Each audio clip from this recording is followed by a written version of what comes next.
Samuel estuvo clínicamente muerto durante 20 minutos en Santiago de Chile, pero lo que vio del otro lado hizo que los médicos cuestionaran todo lo que sabían sobre la muerte.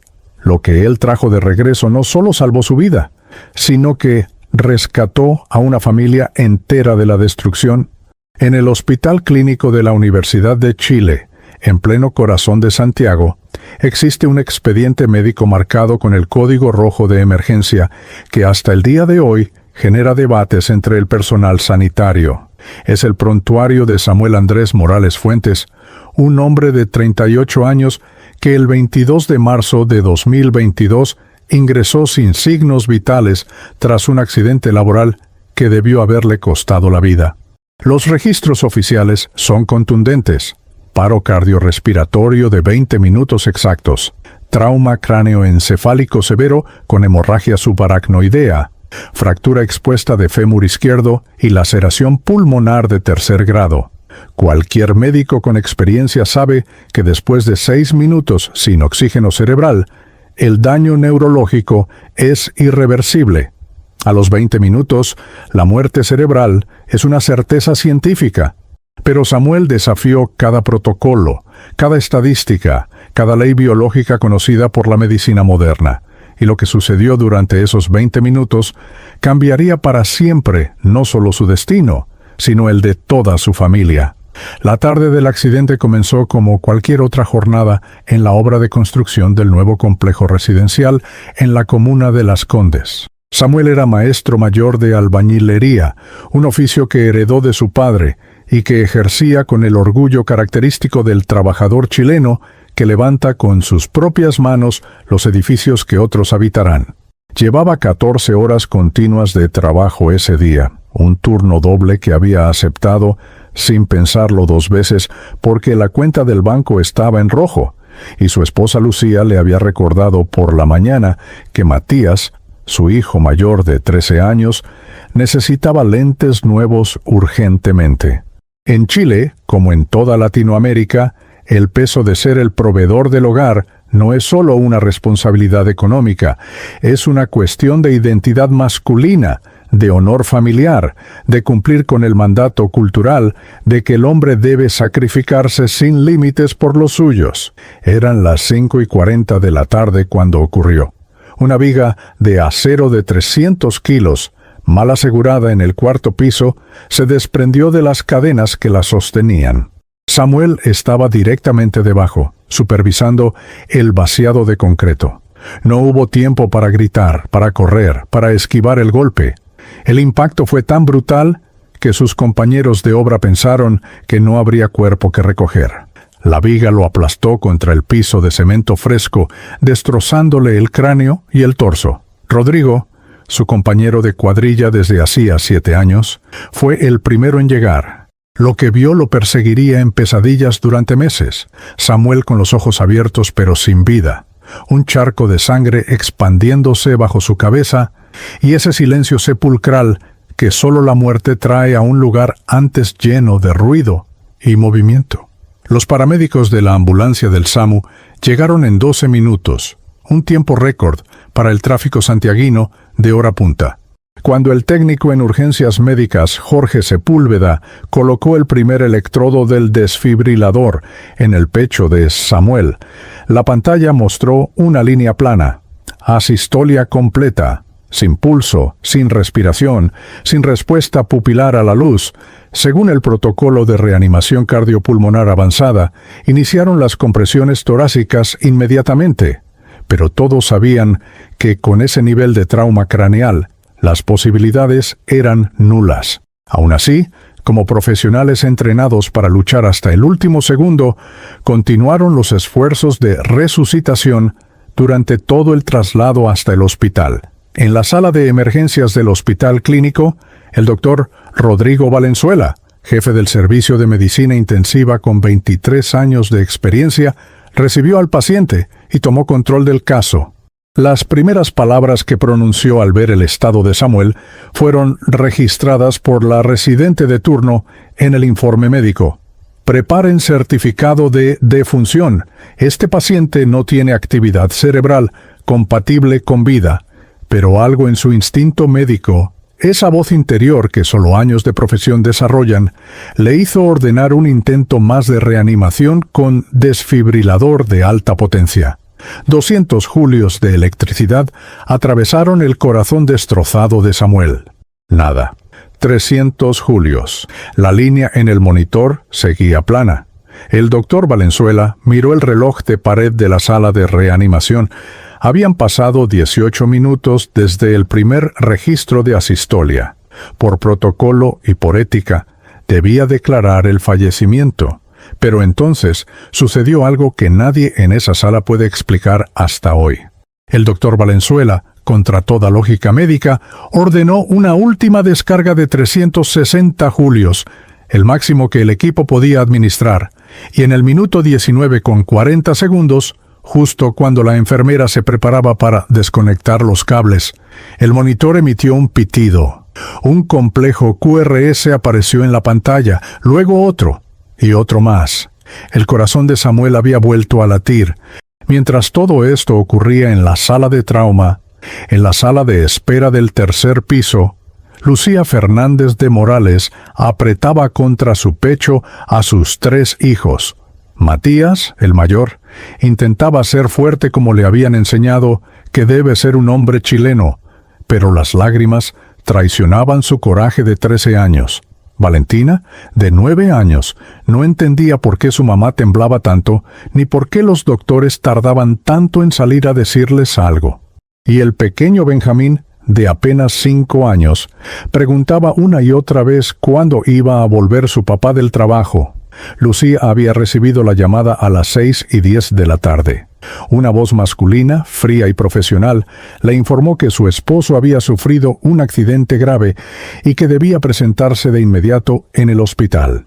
Durante los 40 minutos que tardó en llegar, navegando el caótico transporte público de Santiago con sus 3 niños, Lucía rezó todas las oraciones que su abuela le había enseñado de pequeña. Ese rosario que llevaba en la cartera, heredado de su madre, lo apretó con tanta fuerza que las cuentas dejaron marcas en su palma. A las 7:05 de la noche, el doctor Valenzuela salió de la sala de reanimación con el uniforme manchado de sangre y una expresión que Lucía no supo interpretar. No era tristeza, pero tampoco era alivio. Era desconcierto, perplejidad, algo que parecía estar entre el shock profesional y la incredulidad absoluta. Las palabras que pronunció esa noche quedarían grabadas para siempre en la memoria de Lucía. Señora Morales, su esposo estuvo muerto durante 20 minutos. No hay explicación médica para lo que acaba de suceder. Su corazón volvió a latir cuando científicamente era imposible. No puedo prometerle que despierte, porque el daño cerebral por la falta de oxígeno debería ser total, pero está vivo, y eso, créame, no lo he visto en toda mi carrera. El prontuario médico de Samuel, ese documento de 17 páginas lleno de términos técnicos y gráficas de signos vitales, termina la sección de emergencias con una anotación del doctor Valenzuela que rompe con el lenguaje clínico habitual. Con su propia letra, escribió al margen: resucitación exitosa después de 20 minutos de PCR. Sin explicación científica aparente, requerirá investigación adicional. Lo que ese expediente no puede registrar, lo que ningún electrocardiograma puede medir ni ninguna resonancia magnética puede capturar, es lo que Samuel experimentó durante esos 20 minutos. Porque mientras los médicos luchaban por devolverle el latido a su corazón, mientras Lucía lloraba en la sala de espera, aferrándose a sus hijos, mientras el mundo lo daba por perdido, Samuel atravesaba el umbral hacia algo que cambiaría su comprensión de la vida, la muerte y el propósito eterno para siempre. Para entender el milagro que estaba por suceder, primero hay que comprender el infierno silencioso que Samuel vivía mucho antes de que aquella viga de acero lo aplastara contra el suelo. Porque la muerte de Samuel no comenzó en la obra de construcción de Las Condes ese 22 de marzo. Su muerte había empezado años atrás, de una forma mucho más sutil y devastadora, muriendo por dentro mientras su cuerpo seguía trabajando. proveyendo, sacrificándose sin límites por una familia a la que cada día se sentía más distante. En Chile, como en toda América Latina, existe un mandato cultural no escrito que pesa sobre los hombros de cada padre: eres lo que produces, vales lo que traes a casa, y tu amor se mide en pesos chilenos depositados en la cuenta bancaria. Samuel había construido su identidad entera sobre ese mandato, y esa construcción lo estaba matando lentamente. Samuel nació en La Pintana, una de las comunas más vulnerables de Santiago, en una casa de 2 habitaciones donde vivían 11 personas. Su padre, don Andrés Morales, era albañil, igual que el padre de don Andrés antes que él. En la familia Morales, los hombres no iban a la universidad ni soñaban con oficinas climatizadas. Los hombres Morales levantaban paredes, mezclaban cemento, trabajaban bajo el sol inclemente del verano chileno y el frío penetrante del invierno austral, y nunca, jamás se quejaban. Don Andrés le enseñó a Samuel desde los 12 años que un hombre de verdad no llora, no muestra debilidad, no habla de sus sentimientos. Un hombre de verdad aguanta, provee y se sacrifica en silencio. Esa fue la única herencia que Samuel recibió cuando su padre murió de un infarto a los 52 años, reventado de tanto trabajar, con las manos callosas y el corazón agotado. A los 23 años, Samuel conoció a Lucía en la iglesia evangélica del barrio, donde ambos crecieron. Ella era la hija del pastor, una muchacha de ojos brillantes y fe inquebrantable, que veía en Samuel algo más que un simple obrero de la construcción. Lucía veía potencial, veía nobleza, veía a un hombre de Dios que podría ser un padre maravilloso. Se casaron 6 meses después en una ceremonia sencilla, donde Samuel prometió ante el altar que daría su vida por ella y por los hijos que Dios les concediera. Y Samuel cumplió esa promesa de la única manera que sabía, trabajando hasta el agotamiento. Cuando nació Matías, Samuel tomó turnos dobles. Cuando llegó Valentina, aceptó trabajos los fines de semana. Cuando Benjamín vino al mundo, Samuel prácticamente dejó de dormir más de 4 horas diarias.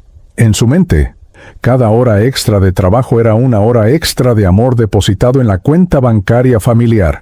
Pero había un problema que Samuel nunca se detuvo a considerar. Sus hijos no necesitaban más pesos chilenos, necesitaban a su padre.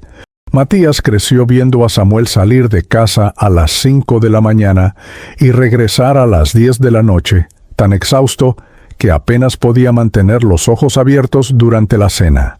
Las conversaciones entre padre e hijo se reducían a monosílabos. ¿Cómo te fue en la escuela? ¿Bien? ¿Hiciste las tareas? Sí. Bueno, ve a dormir. Cuando Matías ganó el primer lugar en el concurso de matemáticas de su colegio, Samuel no pudo asistir a la ceremonia porque tenía que terminar una escalera en una obra de Providencia. Cuando Matías cumplió 13 años y comenzó a hacer preguntas sobre la vida, sobre las chicas, sobre cómo ser hombre, Samuel no supo responder porque nadie le había enseñado a hablar de esas cosas. Así que le dio dinero para que comprara lo que quisiera y siguió trabajando. Valentina era la princesa de la casa, la única niña, y Samuel la adoraba de una manera que no sabía expresar con palabras. Cada noche, antes de quedarse dormido en el sillón frente al televisor, Samuel imaginaba conversaciones que nunca tenía con ella.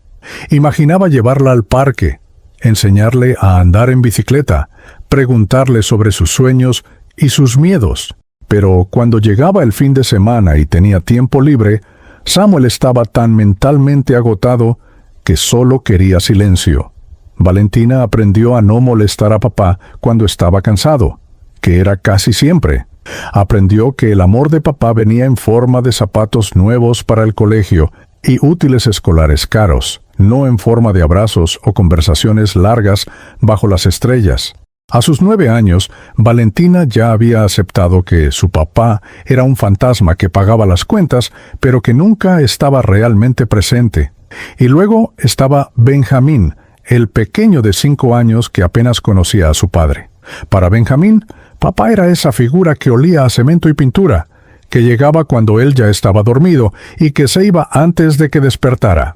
En la mente infantil de Benjamín, papá era casi como Santa Claus, alguien importante que existía pero que nunca veías realmente. Una vez, Benjamín le preguntó a Lucía si papá los quería. Esa pregunta rompió algo en el corazón de Lucía que jamás pudo repararse del todo.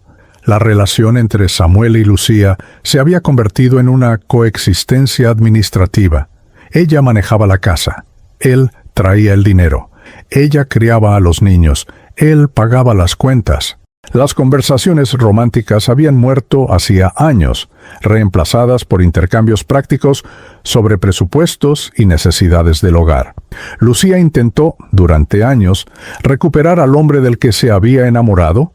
Intentó pedirle que trabajara menos, que pasara más tiempo en casa, que recordara que la familia necesitaba su presencia, no solo su dinero. Pero Samuel interpretaba cada petición como un reclamo, como una falta de reconocimiento a su sacrificio heroico. «Trabajo como burro por ustedes y todavía te quejas», le gritó una noche después de una discusión particularmente dolorosa. Lucía dejó de pedirle cosas después de eso. Simplemente se resignó a ser una esposa viuda con un marido vivo. Lo que nadie sabía, ni siquiera Lucía, era que Samuel estaba sumergido en una depresión profunda que había aprendido a esconder con la maestría de un actor consumado. Cada mañana, cuando se miraba al espejo mientras se preparaba para ir a la obra, Samuel veía a un extraño.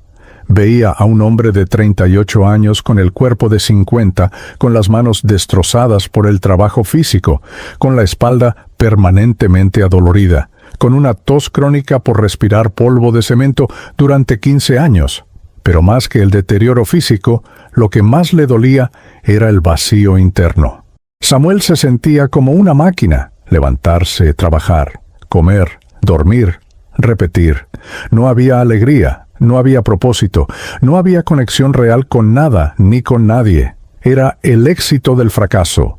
Había logrado proveer económicamente para su familia, mientras perdía todo lo que realmente importaba. Las noches eran especialmente crueles. Cuando finalmente se acostaba junto a Lucía, sintiendo el abismo emocional que los separaba, aunque sus cuerpos estuvieran a centímetros de distancia, Samuel batallaba con pensamientos oscuros que jamás se atrevió a compartir con nadie. Pensamientos de que su familia estaría mejor sin él, de que su único valor real era el seguro de vida que había contratado años atrás. A veces, manejando la camioneta de regreso a casa en las noches, Samuel fantaseaba con simplemente seguir conduciendo, desaparecer, empezar de nuevo en otra ciudad, donde nadie lo conociera y donde no tuviera que cargar el peso aplastante de ser el proveedor perfecto. Pero la culpa católica heredada de su abuela y el sentido del deber latinoamericano siempre lo traían de vuelta. Samuel había dejado de ir a la iglesia hacía 3 años. Al principio puso excusas: estaba muy cansado, tenía que trabajar los domingos, necesitaba descansar. Pero la verdad era más profunda y más dolorosa. Samuel había perdido su fe, no de golpe, sino lentamente, como una vela que se consume. Cada oración sin respuesta, cada sacrificio sin recompensa, cada noche sintiéndose vacío a pesar de hacer todo correctamente, según los estándares de la sociedad y la iglesia, había erosionado su conexión con Dios. Samuel ya no creía que Dios se preocupara por él. Si Dios lo amaba, ¿por qué su vida se sentía como una condena? Si Jesús prometía vida abundante, ¿por qué Samuel solo sentía escasez emocional y espiritual, a pesar de la relativa estabilidad económica? El día antes del accidente, Samuel tuvo una conversación con Rodrigo, su compañero de obra, que en retrospectiva parecía profética. Estaban almorzando empanadas en el andamio del 3er piso cuando Rodrigo le preguntó: «Compadre, ¿tú eres feliz?». Samuel se rió con amargura y respondió: «¿Feliz? No sé ni qué significa eso. Solo sé trabajar y sobrevivir». Rodrigo, que conocía a Samuel desde hacía años, le dijo algo que lo inquietó. Un día vas a despertar y te vas a dar cuenta de que construiste edificios para otros, pero nunca construiste una vida para ti. Y ese día va a ser demasiado tarde. Samuel no respondió. Solo siguió masticando su empanada mientras miraba el horizonte de Santiago, esa ciudad que había ayudado a construir, pero en la que nunca se había sentido realmente en casa. Esa noche, la última antes del accidente, Samuel llegó a casa y encontró a Benjamín esperándolo despierto. El niño había hecho un dibujo en el jardín infantil. Era su familia. Mamá, Matías, Valentina y Benjamín estaban juntos, tomados de la mano, sonriendo. En la esquina del papel, separado del grupo, había una figura pequeña con un casco amarillo. «Ese eres tú, papá», dijo Benjamín, con inocencia devastadora. «Te puse lejos porque siempre estás trabajando». Samuel sintió algo quebrarse en su pecho esa noche, pero no sabía qué era. Ahora, después de todo, entiende que era Dios rompiendo su corazón de piedra para prepararlo para lo que venía. Hay un fenómeno que la ciencia médica ha documentado, pero que nunca ha podido explicar completamente: la conciencia durante la muerte clínica. Miles de casos alrededor del mundo reportan experiencias similares, patrones que se repiten con una consistencia que desafía la lógica materialista. El túnel de luz, la sensación de paz absoluta, el encuentro con seres de luz, la revisión panorámica de la vida. Los escépticos lo atribuyen a descargas neuronales aleatorias del cerebro moribundo, a la liberación de endorfinas y dimetiltriptamina en los últimos momentos de conciencia. Pero esa explicación se desmorona cuando pacientes como Samuel regresan con información que no pudieron haber obtenido de ninguna otra manera, con cambios de personalidad tan radicales que parecen haber regresado como personas completamente diferentes. Lo que Samuel experimentó durante esos 20 minutos de muerte clínica no fue una alucinación química. Fue un viaje al otro lado del velo que separa lo temporal de lo eterno, y lo que vio allí cambiaría no solo su destino, sino su comprensión completa de la existencia. El último recuerdo consciente de Samuel en este plano terrenal fue el sonido metálico de las cadenas rompiéndose. Levantó la vista instintivamente y vio la viga de acero descendiendo hacia él como una guillotina. No hubo tiempo para el miedo, no hubo tiempo para pensar en Lucía o en los niños, no hubo tiempo para rezar. Solo existió una fracción de segundo de reconocimiento puro. Esto es el final. El impacto fue como si el mundo entero colapsara sobre su cráneo. Un estallido de dolor blanco y cegador que duró menos de un segundo antes de que todo se apagara. Oscuridad absoluta, silencio total, y Samuel dejó de existir en el mundo físico. Desde la perspectiva médica, lo que ocurrió fue un trauma masivo incompatible con la vida. El doctor Valenzuela describiría después en su informe que el cráneo de Samuel sufrió una fractura basilar con hemorragia epidural severa. El impacto comprimió el tronco encefálico, la parte del cerebro que controla las funciones automáticas como la respiración y el latido cardíaco. En términos simples, el cerebro de Samuel se apagó como un interruptor de luz. Su corazón, privado de las señales eléctricas que lo mantienen en ritmo, entró en fibrilación ventricular durante aproximadamente 40 segundos antes de detenerse por completo. A los 3 minutos de paro cardíaco, las células cerebrales comenzaron a morir por falta de oxígeno. A los 6 minutos, el daño neurológico ya era irreversible según todos los protocolos médicos conocidos, pero Samuel no regresaría hasta el minuto 20. Lo que Samuel percibió fue radicalmente diferente a lo que registraban los monitores médicos. Después de la oscuridad inicial, después de ese momento de no existencia que no puede medirse en tiempo lineal, Samuel sintió algo que solo puede describirse como una ligereza imposible.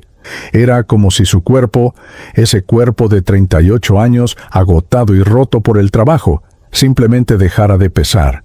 Abrió los ojos, o lo que percibió como ojos, y se encontró flotando a unos 3 metros por encima de la escena del accidente. Podía ver su propio cuerpo destrozado en el suelo, rodeado por un charco de sangre que se expandía en el cemento fresco. Rodrigo estaba gritando algo que Samuel no podía escuchar. Otros trabajadores corrían en todas direcciones y había un caos generalizado de movimientos frenéticos. Pero Samuel no sentía miedo ni dolor. Sentía una curiosidad distante, como si estuviera observando una película sobre la vida de otra persona. Intentó gritar, intentó decirles a sus compañeros que estaba bien, que estaba ahí arriba mirándolos, pero no tenía voz, no tenía cuerpo físico con el cual producir sonido. Era conciencia pura observando desde una perspectiva imposible.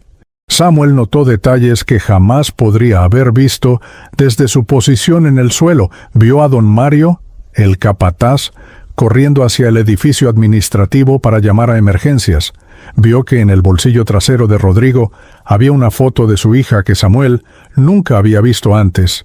Vio un ave, un halcón peregrino, posado en la viga del 5º piso, observando toda la escena con indiferencia natural.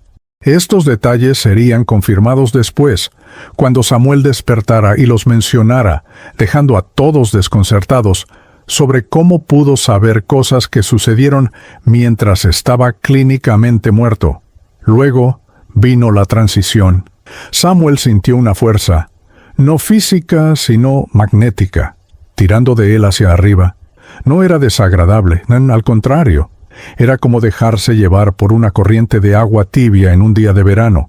Se elevó más y más alto, pasando a través del techo del edificio en construcción, como si las estructuras materiales no tuvieran solidez alguna.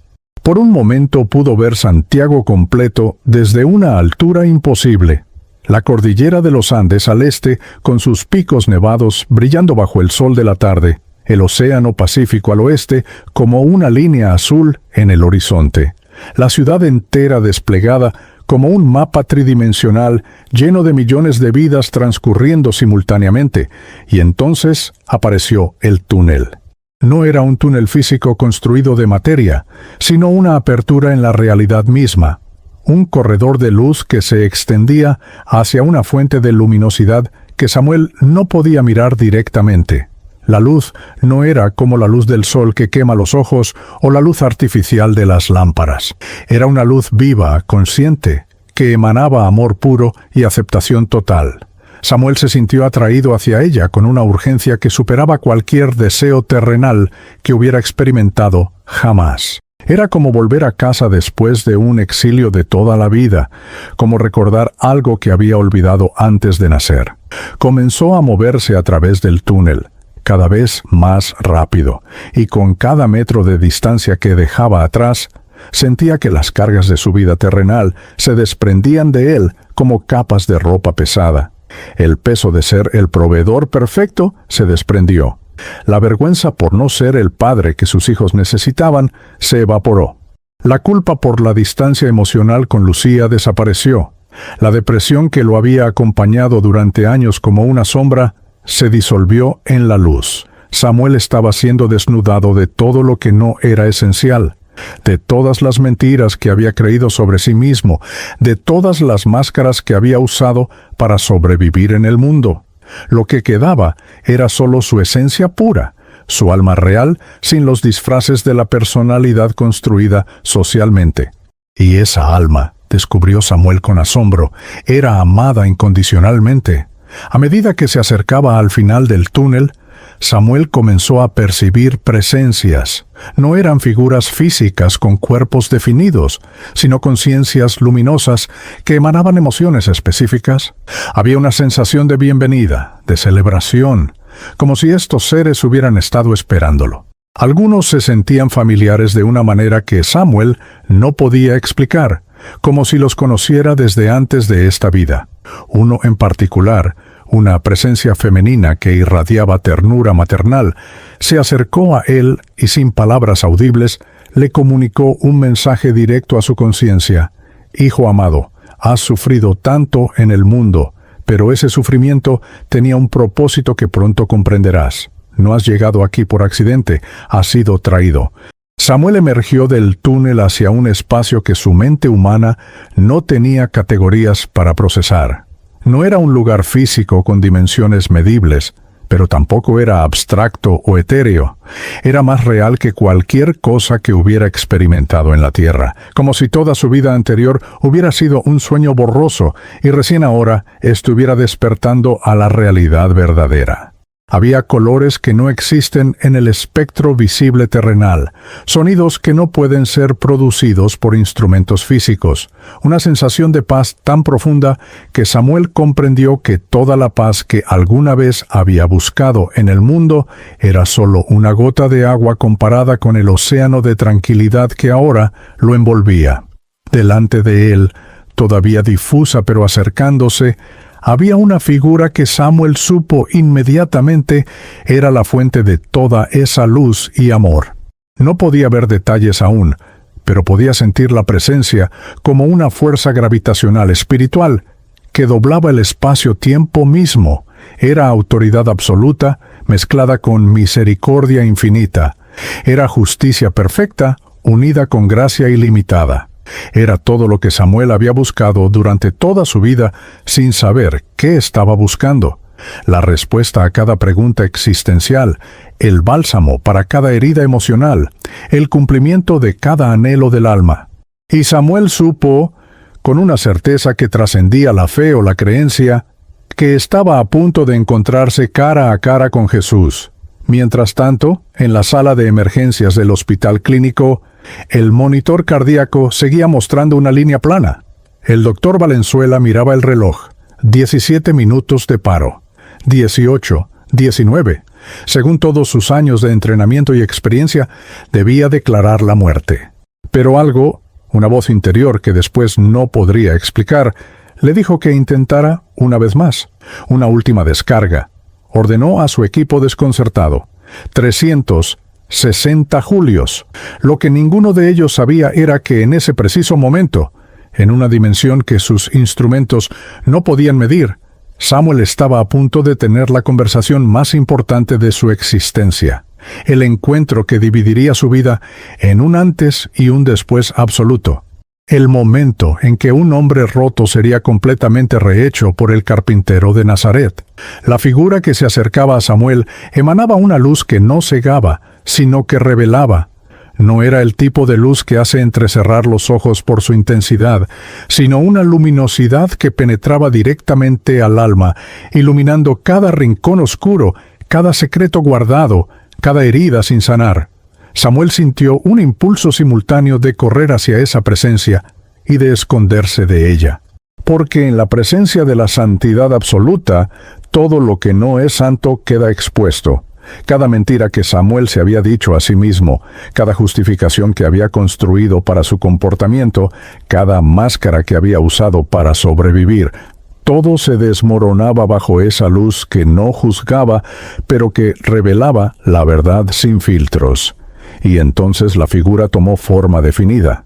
Samuel vio un rostro que era a la vez completamente extraño y profundamente familiar. Era el rostro de un hombre de aproximadamente 33 años, con rasgos mediterráneos que reflejaban su herencia judía del primer siglo.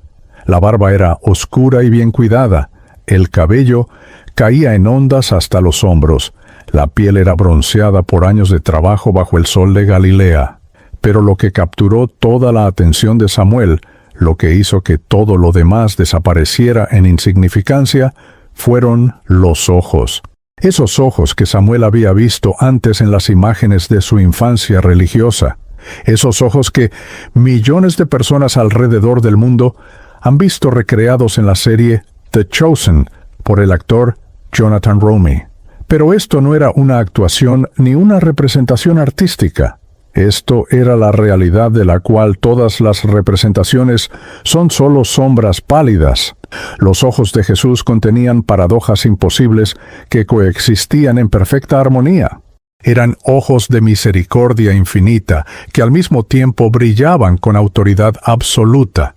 Eran ojos que habían llorado sobre Jerusalén, pero que también habían volcado las mesas de los mercaderes en el templo.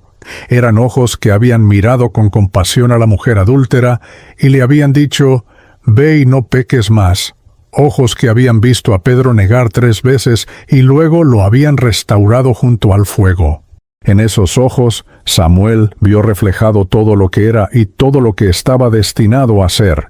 Vio su vida completa desplegarse como un tapiz, donde cada hilo, incluso los más oscuros, formaban parte de un diseño más grande que él nunca había podido percibir desde su perspectiva terrenal limitada. Jesús se detuvo frente a Samuel a una distancia que se sentía íntima pero respetuosa. No invadía el espacio personal de Samuel, sino que esperaba con paciencia eterna a que Samuel procesara lo que estaba experimentando. Y cuando finalmente habló, no lo hizo con palabras audibles que vibraran a través del aire, porque no había aire en ese lugar. La comunicación era directa de conciencia a conciencia, de corazón a corazón, de alma a alma. Las palabras se formaban simultáneamente en hebreo, arameo y español dentro de la mente de Samuel, como si el lenguaje mismo fuera innecesario y solo se usara como concesión a su humanidad. Samuel Andrés Morales Fuentes, dijo Jesús, y al escuchar su nombre completo pronunciado por esa voz, Samuel sintió que cada célula de su ser despertaba a una realidad más profunda. Te he conocido desde antes de que fueras formado en el vientre de tu madre. He contado cada lágrima que has llorado en secreto. He escuchado cada oración que pensaste que no llegaba al cielo. He cargado cada peso que creíste que tenías que llevar solo. Y ahora estás aquí, en el umbral de la eternidad, y tienes una decisión que tomar. Samuel intentó hablar, intentó preguntar cuál era esa decisión, pero descubrió que no tenía voz. O más precisamente, descubrió que no necesitaba voz porque Jesús conocía cada pensamiento antes de que se formara. Bon, sé lo que quieres preguntar, continuó Jesús con una sonrisa que contenía siglos de comprensión humana. ¿Quieres saber si has llegado aquí para quedarte o para regresar? ¿Quieres saber si tu vida terminó en esa obra de construcción o si hay algo más que debes hacer?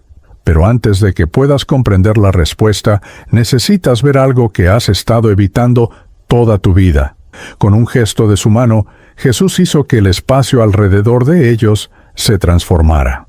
Samuel vio escenas de su vida proyectarse en el ambiente como hologramas tridimensionales de memoria pura, pero no las veía desde su propia perspectiva. Las veía desde las perspectivas de las personas a quienes había afectado. Vio el momento cuando Matías ganó el concurso de matemáticas y buscó con ojos desesperados entre la audiencia a su padre que no estaba allí. Sintió en su propio corazón la decepción aplastante que Matías había sentido, seguida por la resignación de un niño que aprende a no esperar nada. Vio a Valentina acostada en su cama por las noches, preguntándose por qué su papá nunca preguntaba sobre sus días. Nunca se interesaba en sus dibujos, nunca le decía que era hermosa. Sintió la soledad de una niña de 9 años que concluye que no es lo suficientemente importante como para merecer la atención de su padre. Vio a Benjamín señalando el dibujo donde había colocado a Samuel lejos del resto de la familia. Sintió la confusión inocente del pequeño que no entendía por qué su papá siempre estaba trabajando, pero nunca estaba presente. Y luego vio algo que partió su corazón en 1000 pedazos. Vio a Lucía llorando sola en el baño después de cada discusión, rogándole a Dios que le devolviera al hombre del que se había enamorado. El hombre que había desaparecido bajo las capas de agotamiento y distancia emocional. Samuel sintió el dolor de su esposa como si fuera propio. La soledad de dormir junto a alguien que se siente a kilómetros de distancia. La desesperación de amar a alguien que se ha vuelto inaccesible.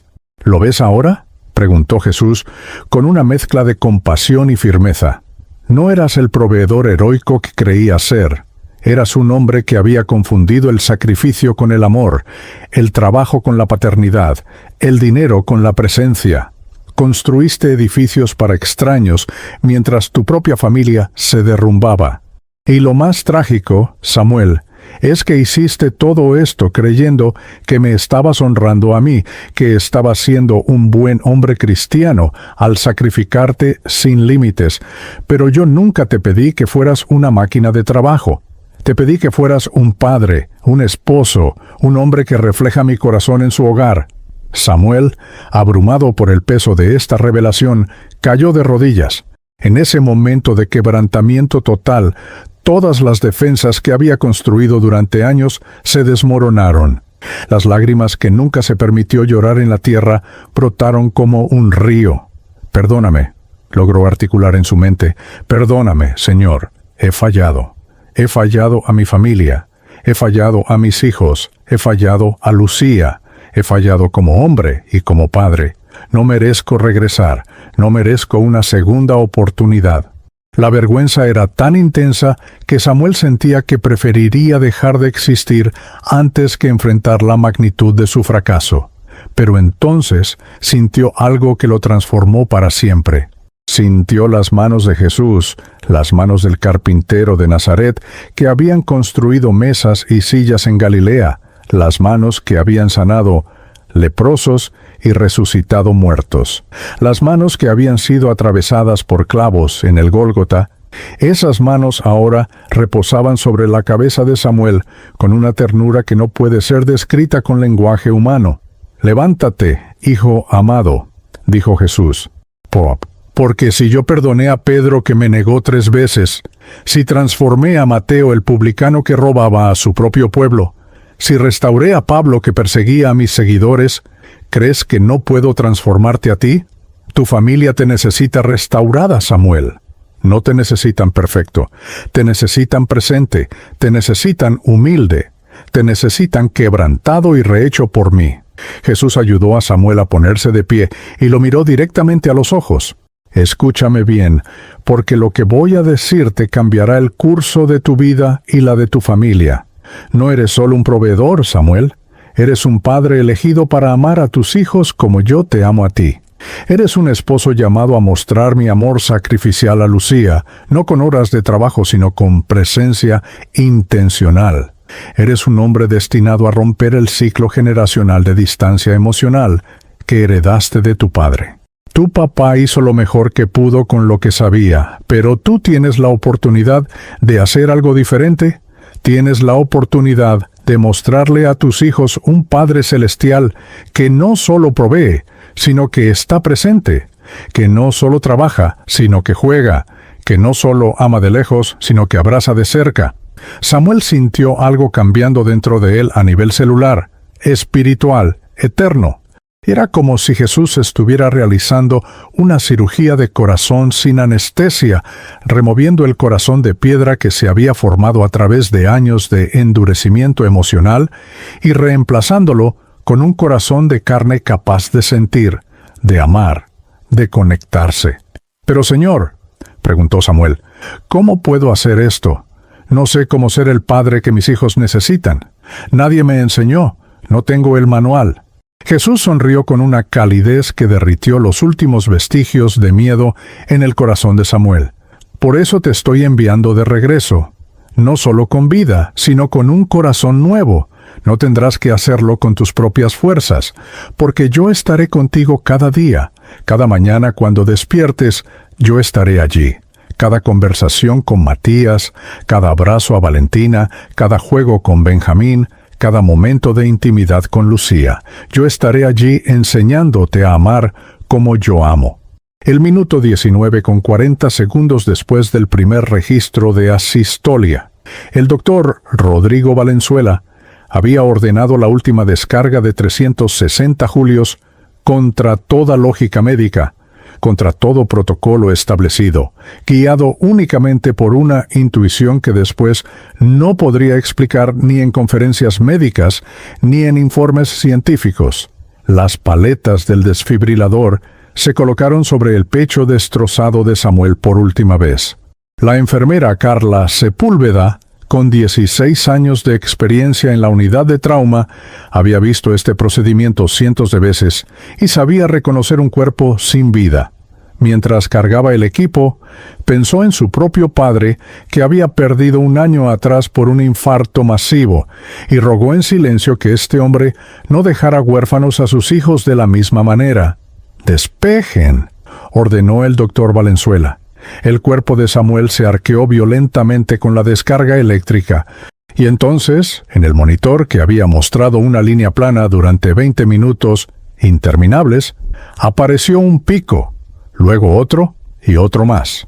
Un ritmo sinusal normal comenzó a trazarse en la pantalla verde del electrocardiógrafo, como si la muerte misma hubiera decidido retroceder. El silencio que siguió en la sala de reanimación fue el tipo de silencio que ocurre cuando presencias algo que trasciende tu comprensión de la realidad. Nadie habló durante 5 segundos completos. Todos miraban el monitor como si fuera un espejismo que podría desvanecerse en cualquier momento. Fue el residente de primer año, el doctor Matías Bravo, quien rompió el trance con una voz temblorosa.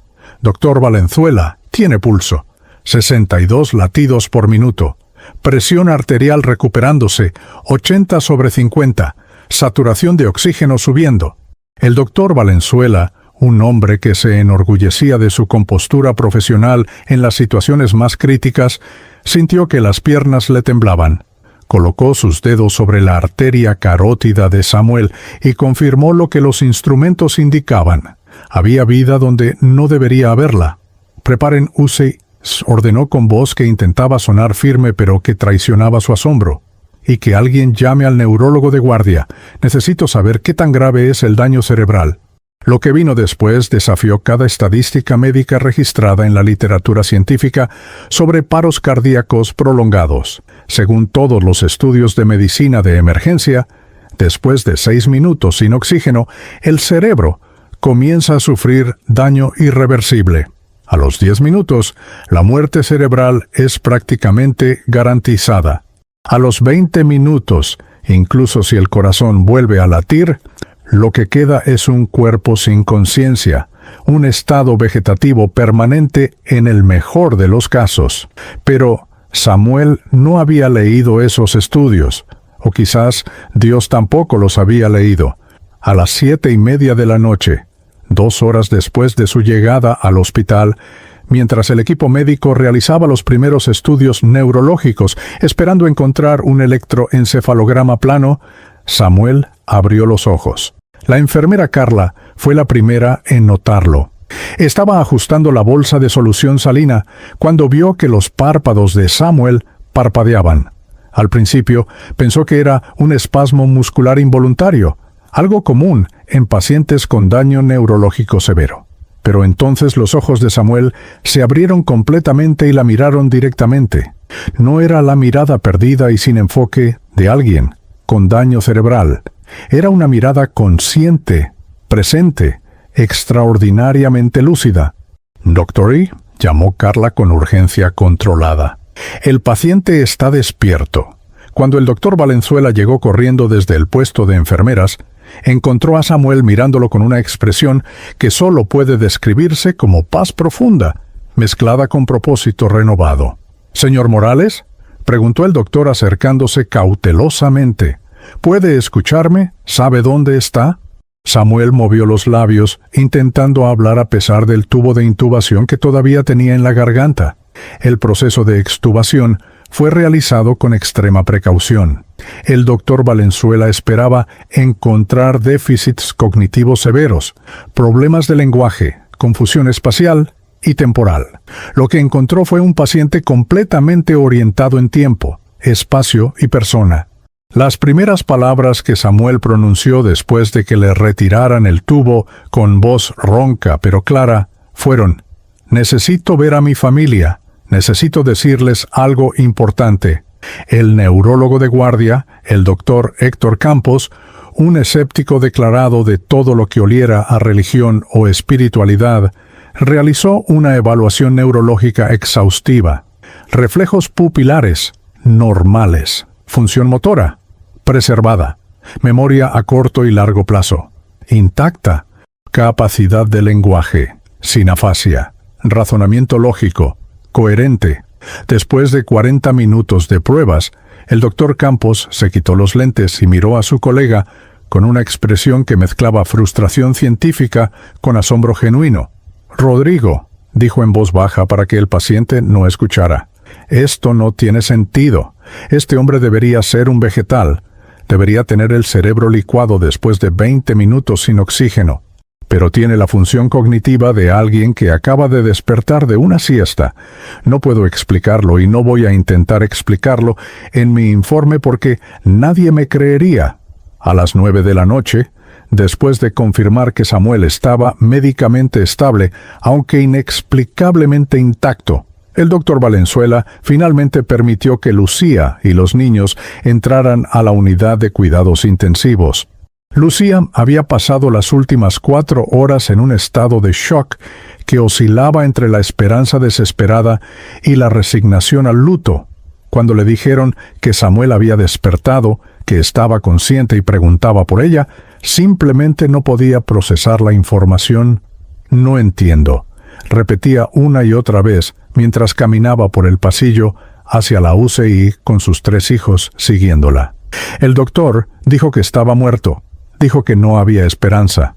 ¿Cómo puede estar despierto? Matías, intentando ser fuerte como siempre, llevaba a Benjamín de la mano. Valentina se aferraba a la blusa de su madre con tanta fuerza que sus nudillos estaban blancos. La puerta de la UCI se abrió, y allí, en una cama rodeada de máquinas que pitaban y monitores que parpadeaban, estaba Samuel. Pero Lucía notó inmediatamente que había algo diferente en él. No era solo que estaba vivo cuando debería estar muerto, era algo en sus ojos.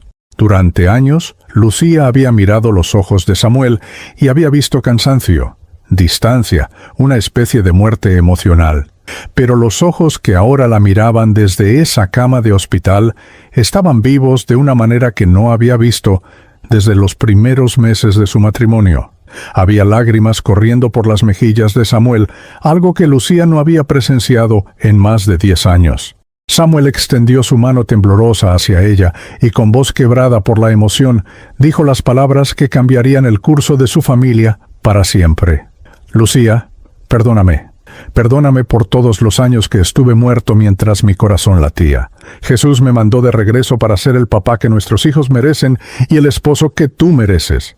No sé cuánto tiempo me queda en esta tierra, pero cada día que me quede lo voy a usar para amarlos como debí haberlos amado desde el principio». Lucía rompió en llanto de una manera que asustó a los niños.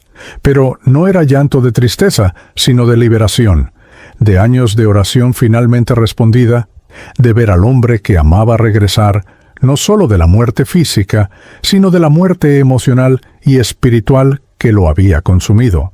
Se lanzó sobre la cama ignorando las protestas de las enfermeras sobre tener cuidado con los cables y tubos, y abrazó a Samuel como si quisiera fundirse con él.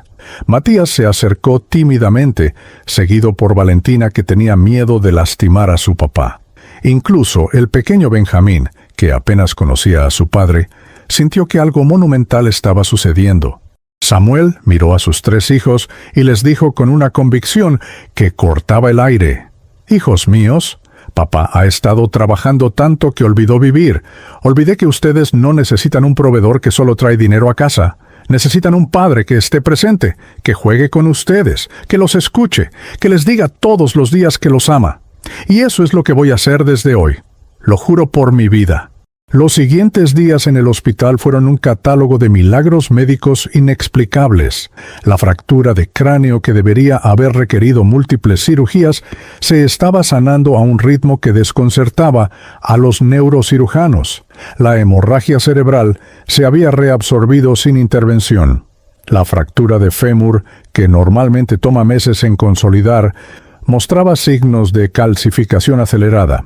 Cada nuevo estudio, cada nueva radiografía, cada nuevo examen traía resultados que hacían que los médicos se rascaran la cabeza y susurraran entre ellos sobre anomalías estadísticas y casos excepcionales. Pero lo más extraordinario no era la sanidad física de Samuel, sino su transformación completa de personalidad. El hombre que había ingresado a ese hospital era un proveedor agotado y emocionalmente distante. El hombre que comenzaba a recuperarse era un padre renovado que no podía dejar de hablar sobre su familia, sobre su propósito, sobre el amor de Dios. 2 años y medio después del accidente que debió haberle costado la vida, Samuel Andrés Morales Fuentes se encuentra de pie frente a la congregación de la Iglesia Evangélica Pentecostal de Maipú, en las afueras de Santiago. Es un domingo por la tarde y el pequeño templo está repleto con más de 200 personas que han venido a escuchar su testimonio. Samuel ya no es el hombre que era. Físicamente, las cicatrices en su cráneo son apenas visibles bajo su cabello, y camina sin cojera a pesar de la fractura de fémur que los médicos juraron que lo dejaría con discapacidad permanente. Pero el cambio más profundo no se ve en su cuerpo, sino en sus ojos, en la forma en que abraza a Lucía antes de subir a la plataforma, en cómo Matías lo mira con admiración en lugar de resentimiento, en cómo Valentina se sienta en primera fila sonriendo con orgullo, en cómo el pequeño Benjamín, ahora de 7 años, le dice a todo el mundo que su papá es su mejor amigo. Esta familia que estaba al borde del colapso total se ha convertido en un testimonio viviente de restauración divina. Y todo comenzó con 20 minutos de muerte clínica que se convirtieron en un encuentro cara a cara con el autor de la vida misma. Samuel toma el micrófono y su voz resuena en el santuario con una autoridad que no viene de él, sino de algo más grande que lo atraviesa. Hermanos y hermanas, comienza: yo estuve muerto. No es una metáfora, no es una exageración dramática. Estuve clínicamente muerto durante 20 minutos. Mi corazón no latía. Mi cerebro no tenía oxígeno. Según la ciencia médica, yo no debería estar aquí. Y ciertamente, no debería estar aquí con todas mis facultades mentales intactas. Pero no vine a hablarles de un milagro médico. Vine a hablarles de un milagro mucho más grande. El milagro de un hombre que estaba muerto en vida mucho antes de que su corazón se detuviera. Las palabras caen sobre la congregación como semillas en tierra fértil. Muchos de los presentes son inmigrantes latinoamericanos que trabajan en construcción, en limpieza, en servicios, sacrificando sus vidas por familias que apenas ven. Muchos son padres que reconocen en la historia de Samuel sus propias luchas, sus propios fracasos, su propia distancia emocional disfrazada de responsabilidad. Samuel continúa desenredando su testimonio con una vulnerabilidad que desarma toda defensa. Habla de los años perdidos, de las conversaciones que nunca tuvo con sus hijos, de la esposa que lloraba sola mientras él dormía agotado en el sofá. Habla del orgullo latino que le impedía admitir que estaba quebrado por dentro, de la cultura machista que le decía que un hombre real no muestra debilidad ni pide ayuda. Habla de la depresión oculta, del vacío existencial que intentaba llenar con más y más trabajo hasta que su cuerpo simplemente colapsó bajo el peso de una viga de acero. Yo creía que estaba siendo un buen padre al sacrificarme sin límites, dice con voz que tiembla por la emoción. Creía que el amor se medía en los pesos chilenos que depositaba en la cuenta bancaria. Pero mis hijos no necesitaban más dinero. Me necesitaban a mí. Necesitaban mi presencia, mi atención, mi tiempo. Y yo estaba tan ocupado construyendo edificios para extraños que no me di cuenta de que mi propia casa se estaba derrumbando. La conexión con la serie The Chosen emerge naturalmente en su narrativa. Samuel explica cómo en su encuentro con Jesús, durante esos 20 minutos, reconoció los mismos ojos llenos de misericordia y autoridad que Jonathan Roumie captura tan perfectamente en su interpretación del Cristo Galileo. Hermanos, esa serie no es solo entretenimiento, dice Samuel con pasión creciente.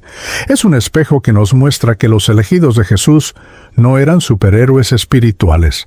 Eran personas rotas como tú y como yo.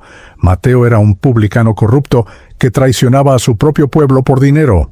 Pedro era un pescador impulsivo y arrogante que negó a Cristo 3 veces. María Magdalena estaba poseída por demonios. Pablo perseguía cristianos. Y sin embargo, Jesús los eligió, los transformó, los usó para cambiar el mundo. ¿Y saben qué? Él sigue eligiendo gente rota hoy, Me eligió a mí cuando yo era un proveedor orgulloso, pero un padre ausente, y te está eligiendo a ti ahora mismo mientras escuchas estas palabras. La congregación está completamente silenciosa. Varios hombres tienen lágrimas corriendo por sus mejillas, algo culturalmente raro en el contexto latinoamericano, donde los hombres no lloran en público. Samuel ve sus propias luchas reflejadas en esos rostros curtidos por el trabajo físico y el peso de las responsabilidades familiares. El mensaje que Jesús me dio cuando estuve cara a cara con él fue simple pero devastador. Continúa Samuel. Me dijo, tu familia te necesita restaurada, Samuel. No eres solo un proveedor, eres un padre elegido para amarlos como yo te amo. Y hermanos, esa palabra es para muchos de ustedes hoy. No tienes que esperar a morir para encontrarte con Cristo. No tienes que esperar a que tu corazón se detenga para que Él te detenga y te muestre lo que realmente importa. Él te está llamando ahora, en este momento, a dejar de vivir como si el trabajo fuera tu identidad y a empezar a vivir como el Padre, el Esposo, el Hijo de Dios que fuiste creado para ser. Samuel comparte detalles específicos de su transformación que resuenan profundamente con la audiencia latina. Habla de cómo ahora llega a casa a las 6 de la tarde en lugar de las 10 de la noche. Cómo rechazó una promoción que requería más horas porque decidió que ninguna cantidad de dinero vale más que estar presente para sus hijos. Habla de las cenas familiares donde ahora realmente conversan en lugar de comer en silencio frente al televisor. Habla de cómo juega fútbol con Matías cada sábado, de cómo ayuda a Valentina con sus tareas y la escucha hablar sobre sus sueños, de cómo Benjamín finalmente tiene un papá que lo abraza y le dice, «Te amo», todos los días. Habla de cómo su relación con Lucía se ha convertido en lo que debió ser desde el principio, un compañerismo profundo donde son amigos, amantes y compañeros de misión, en lugar de simplemente coinquilinos que administran un hogar juntos. ¿Saben cuál es la parte más dolorosa de mi historia?, pregunta Samuel con voz quebrada. Es darme cuenta de cuántos años perdí. Matías ahora tiene 15 años. Yo me perdí sus primeros 13 años de vida real, porque estaba físicamente presente, pero emocionalmente ausente. Valentina tiene 11 años y recién ahora estoy conociendo realmente a mi hija. Sus miedos, sus sueños, su personalidad hermosa que estaba allí todo el tiempo, esperando que yo prestara atención. No puedo recuperar esos años. Están perdidos para siempre, pero puedo asegurarme de que no pierdo ni un día más. Y tú, hermano, tu hermana que me escuchas, tú no tienes que perder lo que yo perdí. No tienes que esperar a que una viga de acero te aplaste para despertar. Puedes despertar ahora. El llamado se intensifica cuando Samuel conecta su experiencia personal con el mensaje evangelístico central.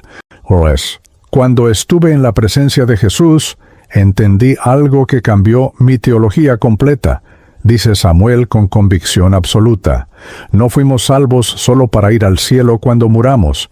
Fuimos salvos para traer el cielo a la tierra ahora, en nuestros hogares, en nuestras familias.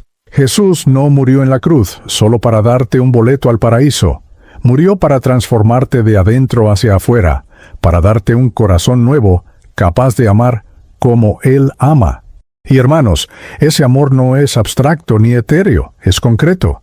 Se manifiesta cuando llegas temprano a casa en lugar de trabajar horas extras innecesarias.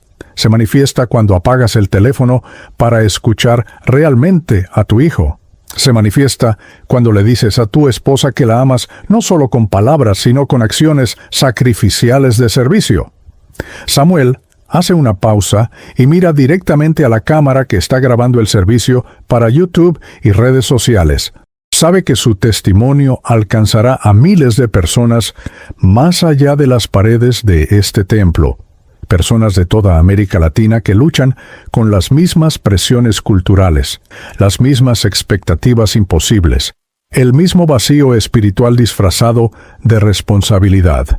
Si estás viendo esto y reconoces tu historia en la mía, dice Samuel directamente a la cámara, Quiero que sepas que no es coincidencia. Dios te trajo a este momento. Él usó mi muerte y mi resurrección para darte un mensaje. Aún hay tiempo. Mientras tu corazón siga latiendo, hay tiempo para cambiar. Hay tiempo para ser el padre que tus hijos necesitan. Hay tiempo para restaurar tu matrimonio. Hay tiempo para dejar de morir lentamente bajo el peso del orgullo y la performance masculina. Pero ese tiempo es ahora.